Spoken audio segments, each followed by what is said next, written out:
We're down to bayou. What's going down, everybody? We're back at Bayou Terrebonne Distillers. We're pretty excited once again because it's Whiskey Wednesday and we just love it. I'm pumped up about it. We have one of our own, Natalie, here.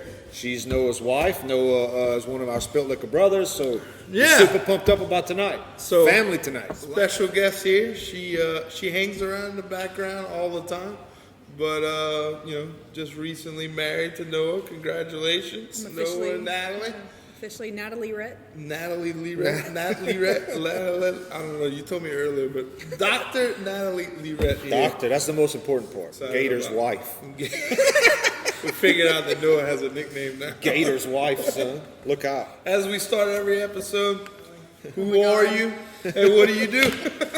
My name is Natalie. I'm 28 years old. I am from Houma, Louisiana. I actually grew up on this street. So we're on Main Street in Gabass. And if you go down Gabass Street towards Town Hall, I grew up in this old French colonial White House. It's like really a sore thumb in the neighborhood, and that's where I feel like I was born and raised until I went to college. Knew immediately when I left I need to come back. Came back after it was the equivalent of almost 10 years of schooling to become a chiropractor. That's a lot of school. So, yeah. I was in school for 10 years too, but I didn't graduate, so it's fine. You actually Me too. made I was in something school yourself. for like 14 or something years when I was kindergarten through 12. No, I was just But talking other about than that- college. Oh, I didn't go to that. I don't know what that is. Yeah. So, and I grew up with a huge family. So in that house, not all at one time, but at one point, my parents, it was like the Brady Bunch. It was, my dad had 2 girls from his previous marriage. My mom had 3 boys. They came together. That's 5 kids. And they had 3 more of us because they love each other so much. His, All their hers, and kids. ours. That's cool. And yeah, I'm part of the ours. It really was a really unique perspective on having a blended family, but also being part of a An united original, family. conventional family. And a large family. Yeah, it was. I am extremely blessed to have been. I call it like the third litter of. Yeah. But like it was. Right. They had all the answers at that point because my mom and dad are older for having us. So my dad today is 73. My mom is encroaching on 65. So I mean, I always had parents who were gray in the hair and it was probably a benefit to me, to be honest. My dad was 50 when he had my little brother. Wow. So you have younger siblings? I have one younger brother. You'll see him around town trying to stop somebody on the side of the road. He's HPD. Oh, really? So, but he is a good police officer. I really respect him and what he does. And then everybody else is older. I have 5 brothers. He's one of them. And then my other 4 brothers, Nicholas, Jason, Brody, Glenn, and then Patrick's my little brother. 4 out of 5 of my brothers are Marines. Really? So yeah. Wow. Was your dad a Marine? My dad was a Marine. So you were, you were obviously came after that, but those kids all grew up military family. Yeah, but I dabbled in it, and I looked into my senior year in high school. I was looking into going into the Naval Academy because my brother Nicholas was a gymnast at the Naval Academy. I was like, maybe I could play volleyball at the Naval Academy. But you have to be triple qualified. You have to be medically qualified, scholastically qualified, and athletically qualified. And if you don't knock all 3 of those out the park, you're not going, and it's super competitive. Wow. So I tried 2 years in a row, and I didn't want to go get enlisted into the Marine Corps or go into OCS, which is like Officer Candidacy School. Right. So I was like, let me go ahead and get my college degree, which I've been rebelling against. I didn't want to go to college right out of high school. I really didn't. I was like, everybody else is doing it. I don't want to do it. Right. And I don't know, I just felt like people were coming out of college and they didn't know what they wanted to do still. And I didn't know what I wanted to do at the time. So what made you choose? What made you go down, chiropractic? My brother Brody was a PTA, which is a physical therapy assistant, and I really admired what he did for a living. My brother-in-law was a physical therapist, or he is a physical therapist, and I really thought it was interesting how they took somebody who just had a stroke and got him to walk. Yeah. They worked with people post-operative, and they got them moving again, got them playing tennis again, got them doing whatever they wanted to do again. So I started working in that field for a good 2 years, trying to get into now PT school during my undergrad, and realized very quickly, I worked at TGMC just for a little while in rehab. I was like, I don't want to treat patients once they're here. I don't want them to be at the hospital and then I get my hands on them. I want to see if I can prevent this from happening. And preventative care. That's when I went into preventative health, and that was kind of the same pathway, but totally on the other side of medical paradigm. It was now going into wellness, which took me to chiropractic.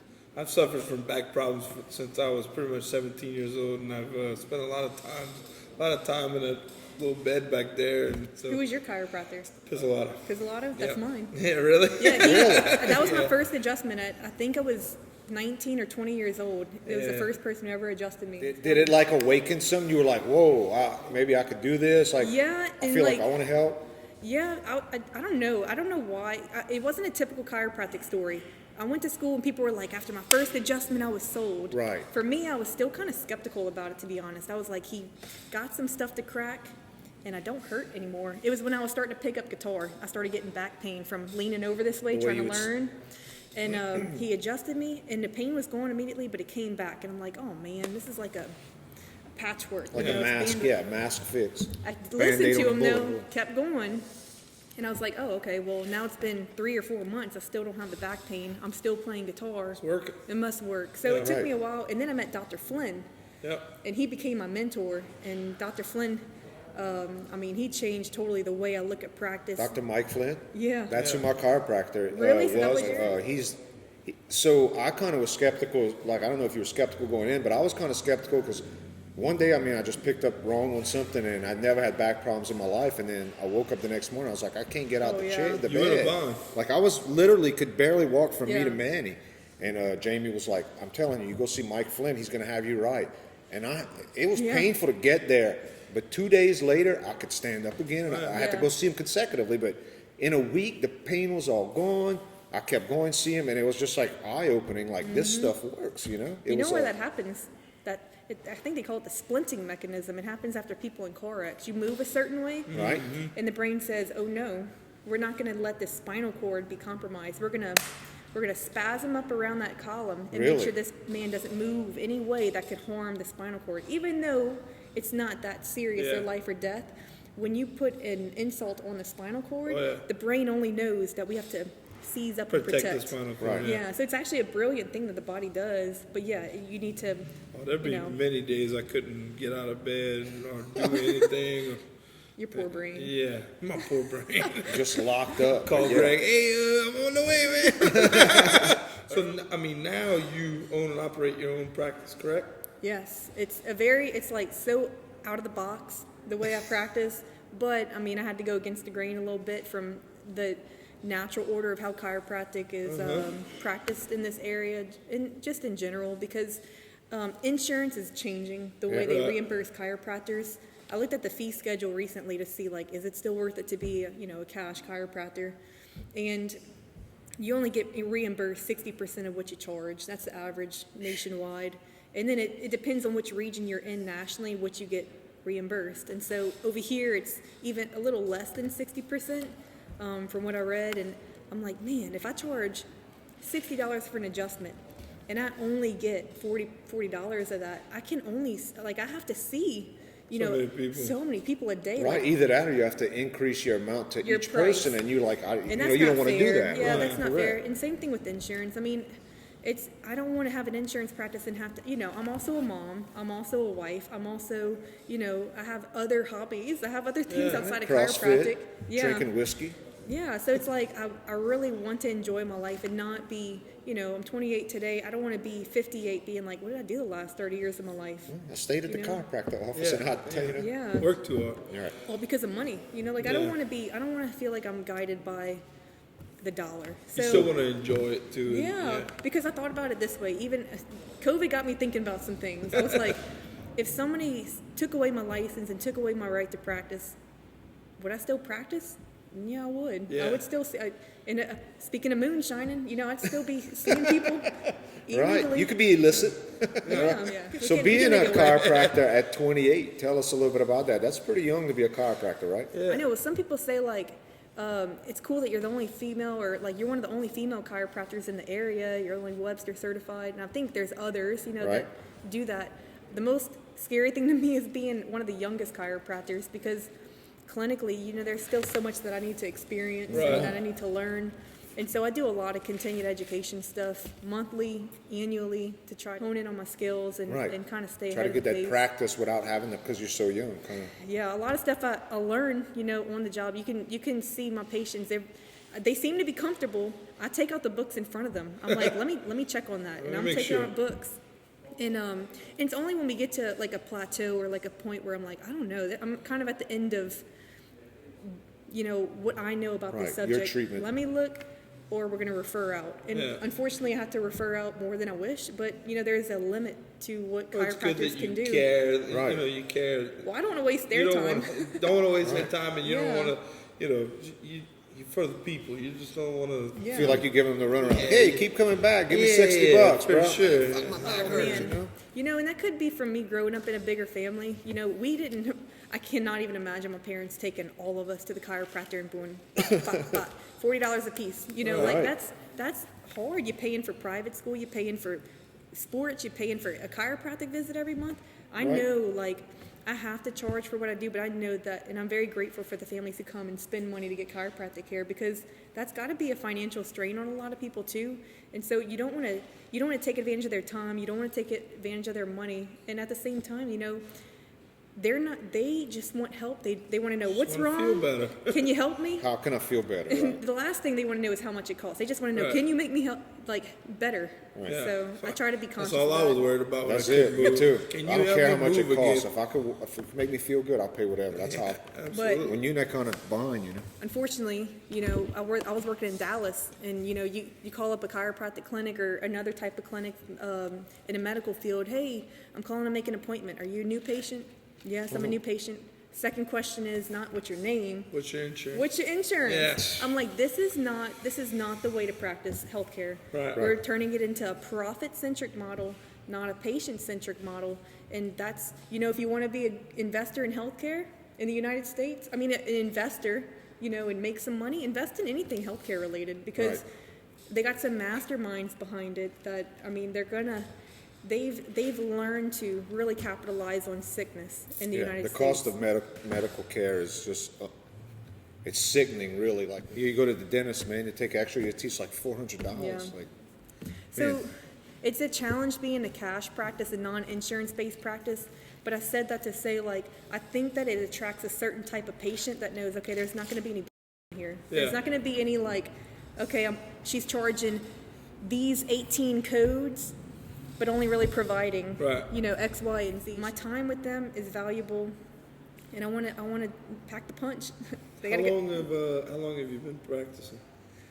I graduated in December 2017. So I had Julia, my little girl. She's 3.5, or she's 3, in November 2017, and I graduated 1 month later. Wow. So I don't know what it's like to be a chiropractor without being a mom. I went straight into mom and chiropractic at the same time. Hand in hand. You're going to be a mother of 2 coming up, one right? on the way. Got a baby on the way. One on the way. Congratulations, Gator. And Natalie. Gator and Nat.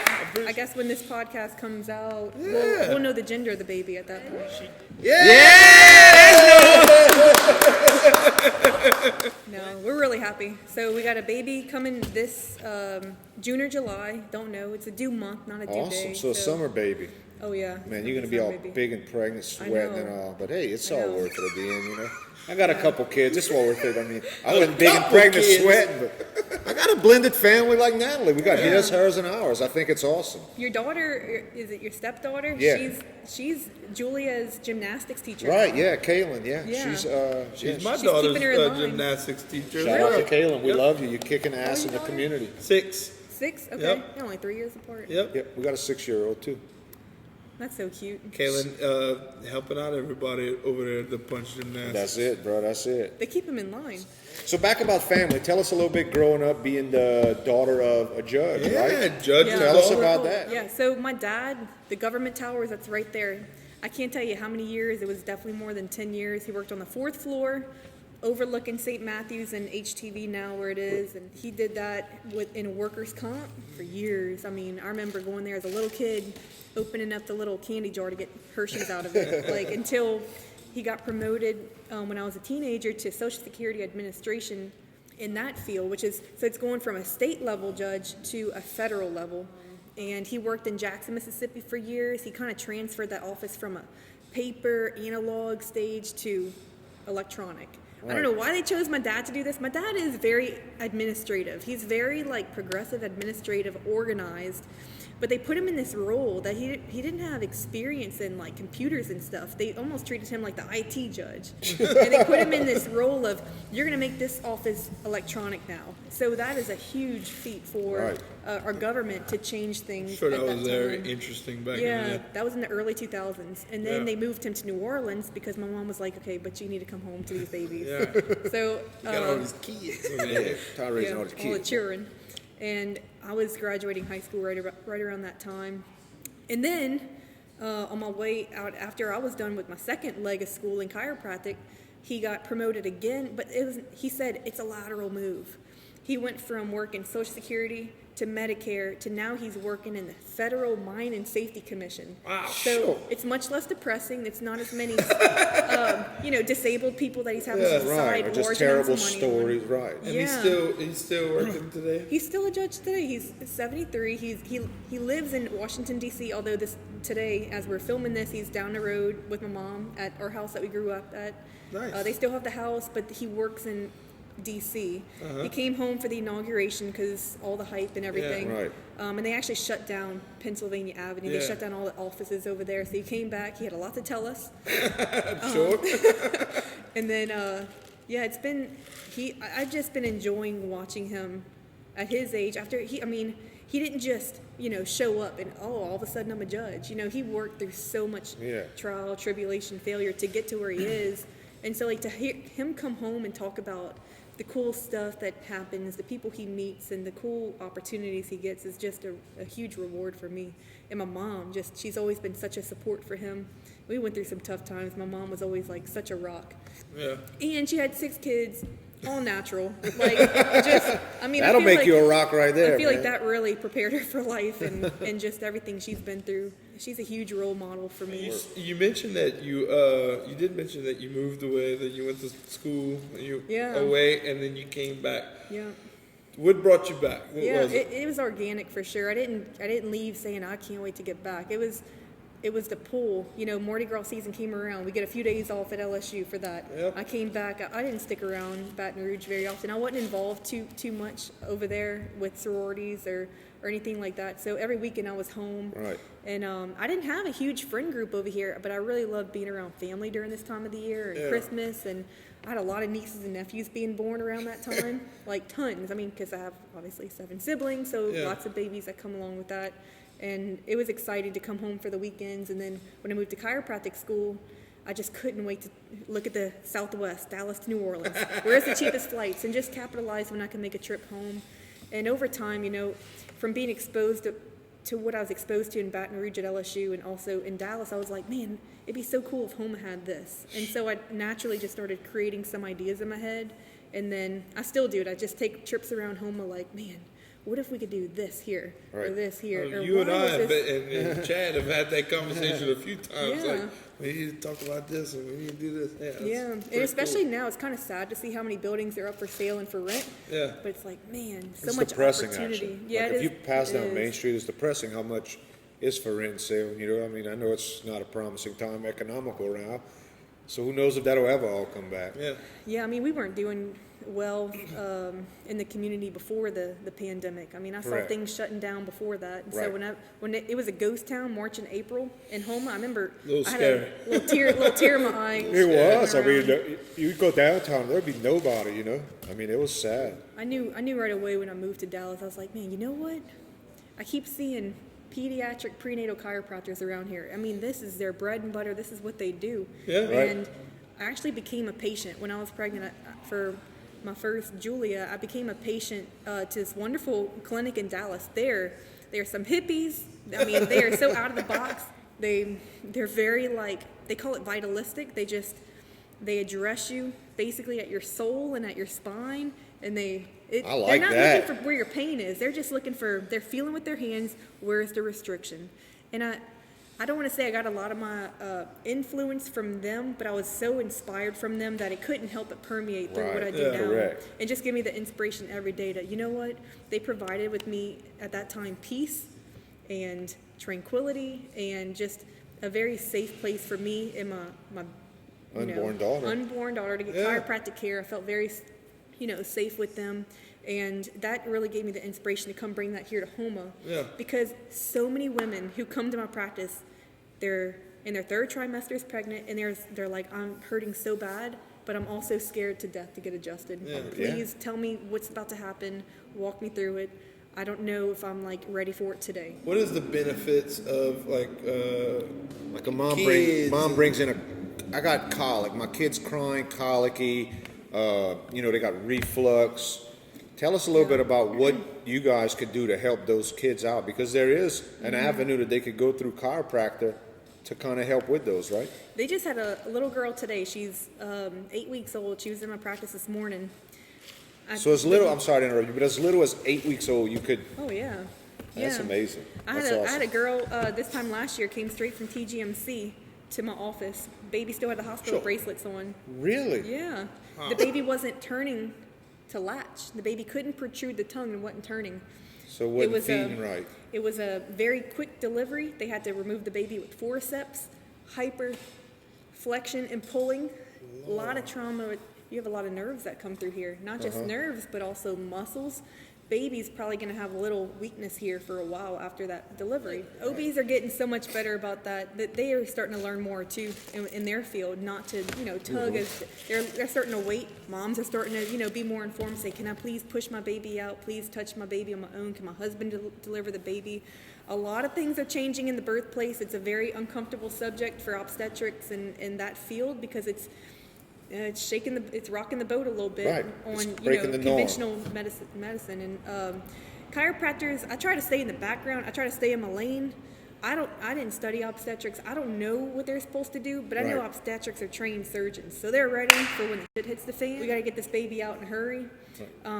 Women now are going in and say, I want the most natural delivery as possible, and I applaud that because that is just saying, look, I've heard that this is the best thing for my baby, more so than me. And so I think that's really cool. It is cool. It's being selfless. Yeah. So before I interrupted you, you were saying about an 8-week-old you were treating this week, actually. Tell us a little bit more about that. Yeah, so that little girl came in on Monday, very uncomfortable, wasn't latching well, also wasn't pooping, and didn't seem comfortable. She didn't like being on her back or her belly. And then mom gave me the child. I held her, and I could just tell, she was really rigid. And I put her on her back. Her feet and her hands were all coiled up into her, and I'm like, man, she looks like she just was born. When a baby's just born, they still are like that. Yeah, because of the way you were saying earlier, the way they were in like that C shape. Right. So long. Yeah, but at that point, they start to unwind. They should be able to just have their arms and everything just kind of relax around them. Chill. That's a good sign that the baby's comfortable, resting, digesting. That's our parasympathetic nervous system. Everybody should be there, even adults. We should all be in our parasympathetic nervous system. But this baby was, they call it sympathetics, totally in fight or flight. I mean, just real wound up. Right. And so after she got adjusted, I could tell. Mama didn't really know. I could feel the difference. Just in the tightness of it. Oh, yeah. Gave the baby to Mama, and Mom was like, oh. Wow. The baby looked like she wanted to go back to sleep. She's like, well, she's going to sleep all the way back to Thibodeau or wherever they were going.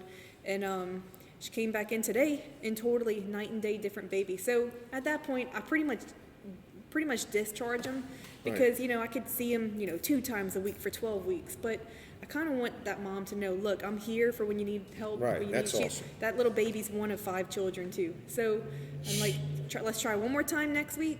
And then let's kind of discharge this baby from care or do once a month, whatever they want. Whatever the tailor mom wants at that point. Put it in her hands instead of you as the doctor saying, you need to come here twice a week or once every week. There's a saying. You want to come back or what? Yeah, and there's a saying, the doctor of the future is the patient. And moms, when it comes to taking care of children, moms have some really strong intuition to the fact that, you have a mom with a child in the hospital and mom might catch something that the doctor might miss. Mom's like, something's not right here. And the doctor's like, oh, you know what? That isn't normal. Let's look into this. And so I really trust moms' abilities to be able to take control of their children's health and to, do what they have to do. If the mom feels like this ear infection's bad, probably has to go to the medical doctor, I'm like, take them.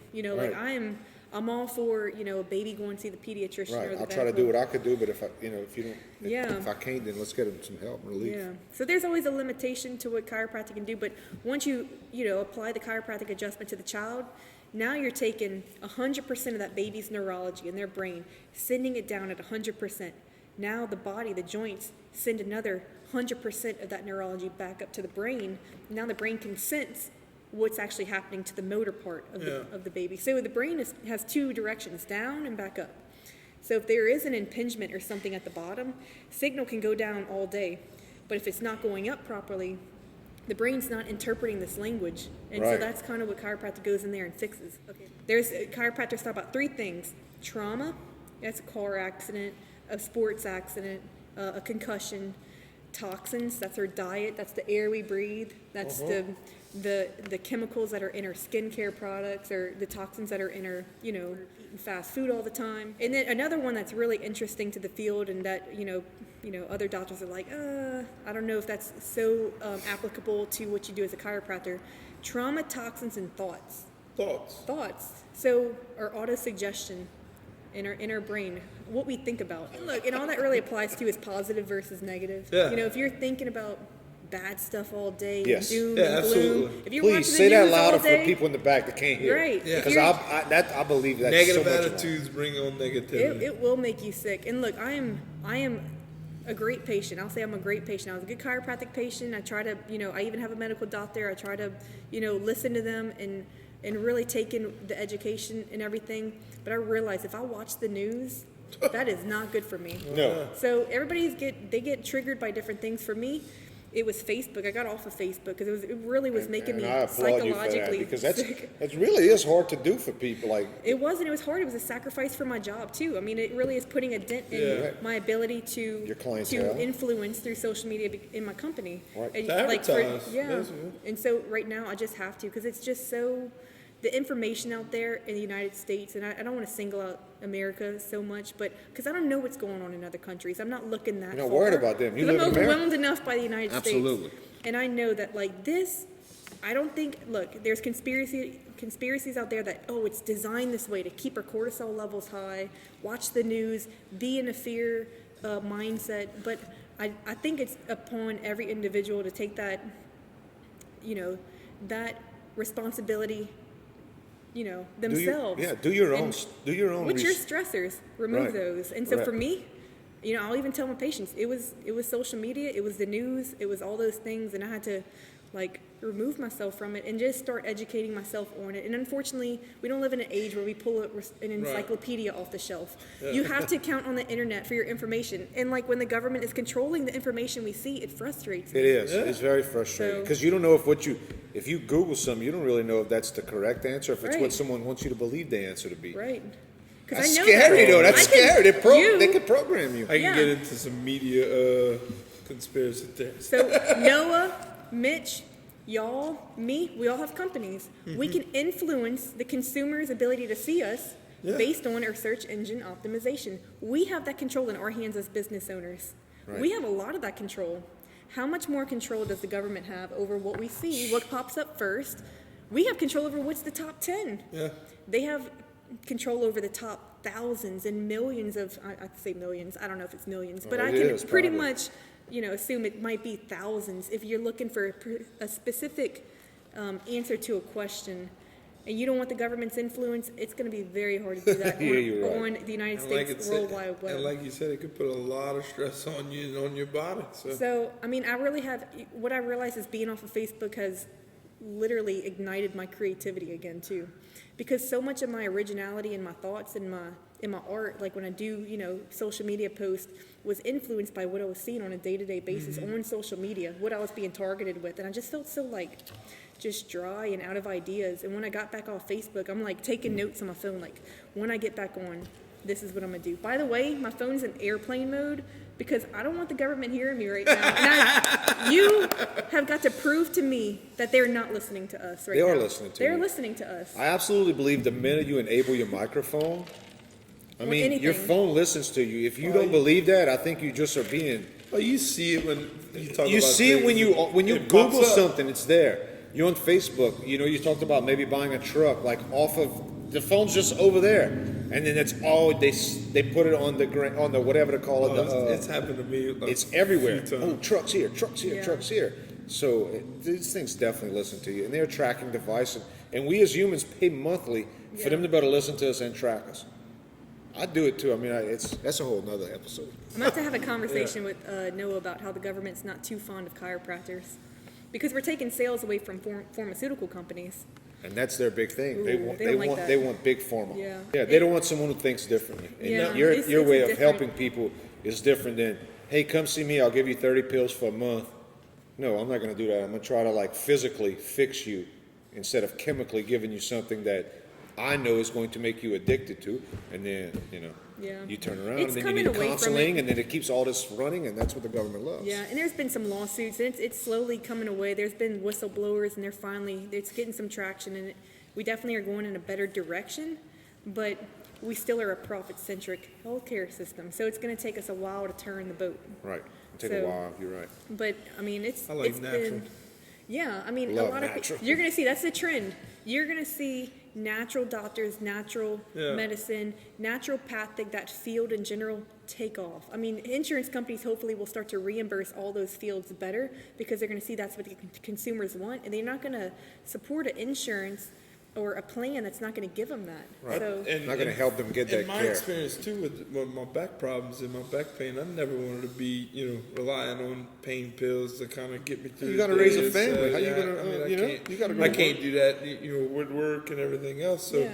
I mean, because when you surgery and chiropractic and all that's helped me more than just look. I was on I could sit there and take Advil all day long just to make the pain go away, but Oh, you could have sat there and took You need killers a- all day long. I you mean, they would need have gave you need to that. but- fix it, but Yeah. Right. not just whatever. Yeah, Right. Dr. Mike Flynn would always say, motion is lotion.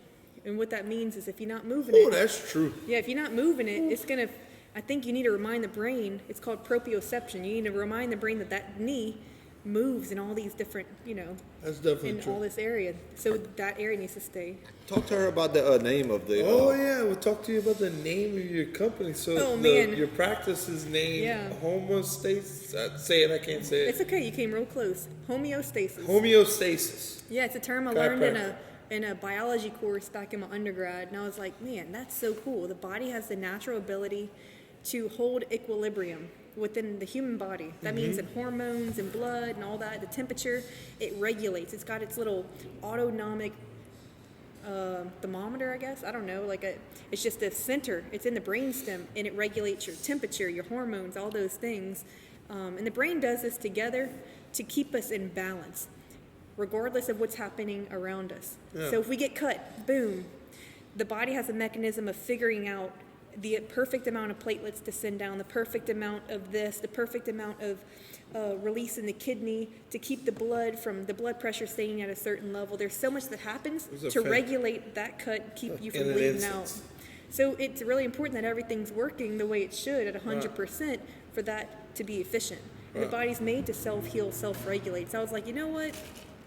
That's what I'm going to be empowering, the knowledge I'm going to be empowering my patients with when I come back to Homa. I need to kind of name it something in regards to that.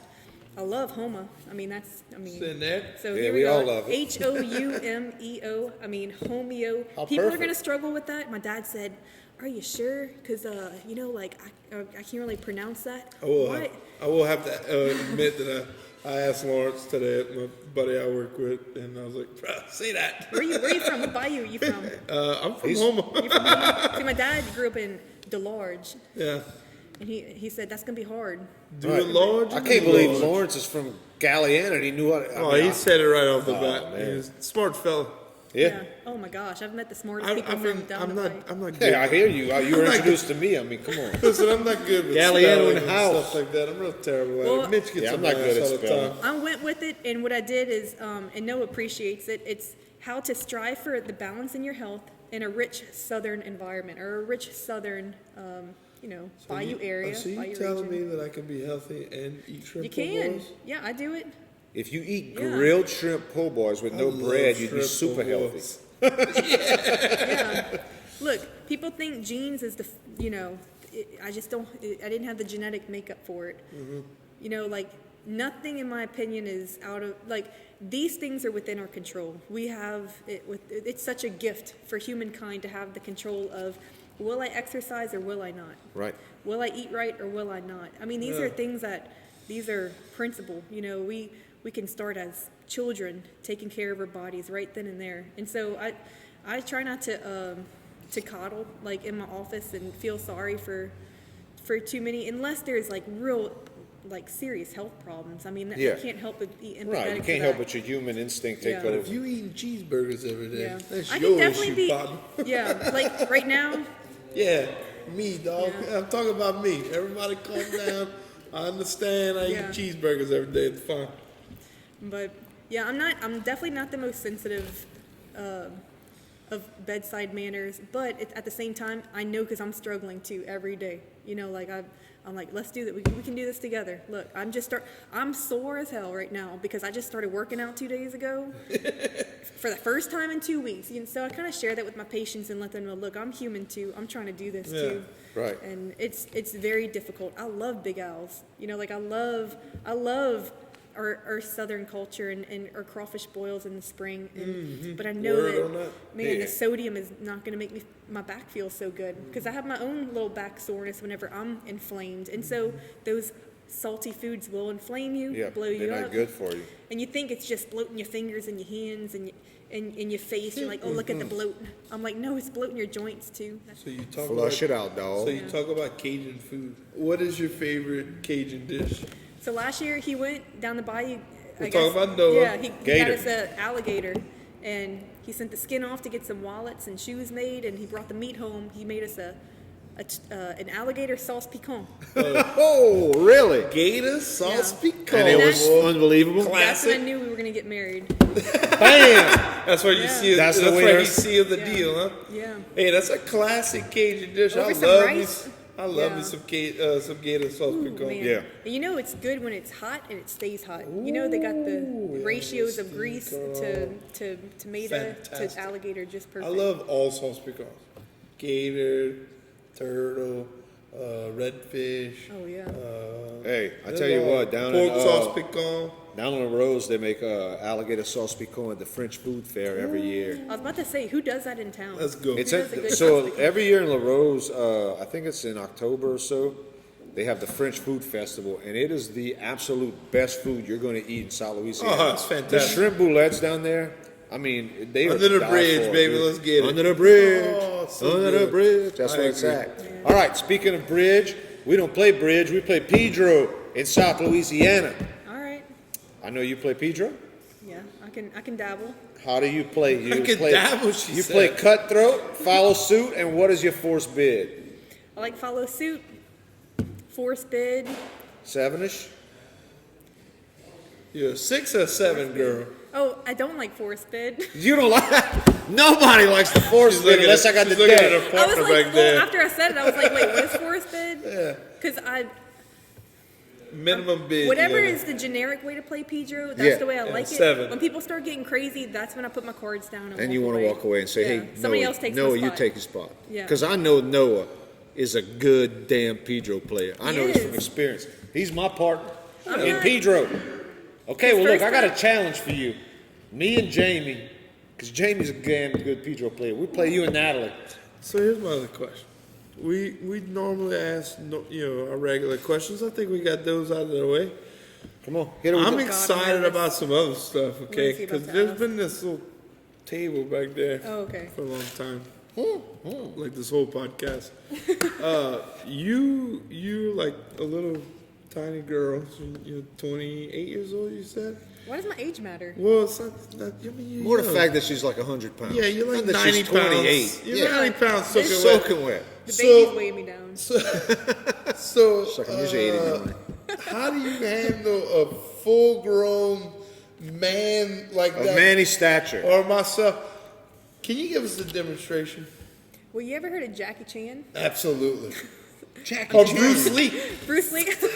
I'm just joking. No, it's all about manipulating the person using their own Like, body you don't weight. care. You're just gonna crack them up. No, she's just saying Chiropractors- she's going to use your weight and momentum They're very to help her manipulative. if she's not as big as you. Yeah. I think I mean, y'all close, but I she's think not quite as big I as think you, I just but- used that question to lead into her cracking your back on that table. My back back? there. What? Oh yeah. All Let's right, do we're it. going to get an adjustment.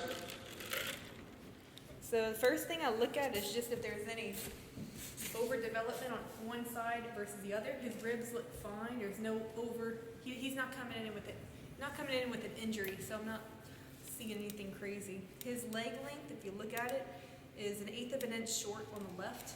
And if I pull him up and look, his flip flops kind of distort it a little bit, but he goes longer when I push his legs up, which tells me that the problem's probably in his hips. Right through here, if we can balance that out on the left, we can probably get those legs to go even. That way he's not walking in circles. You got a long leg, Bob. You got a little peg leg. You feel good through here. Your lumbar spine is just at the pelvis, right All right, where it's the part that cracks. 4, 5, and sacrum, right there. So let's get you on your side, facing me. Yes, ma'am. And then we're gonna get a little motion through here. Right there, you felt the first one.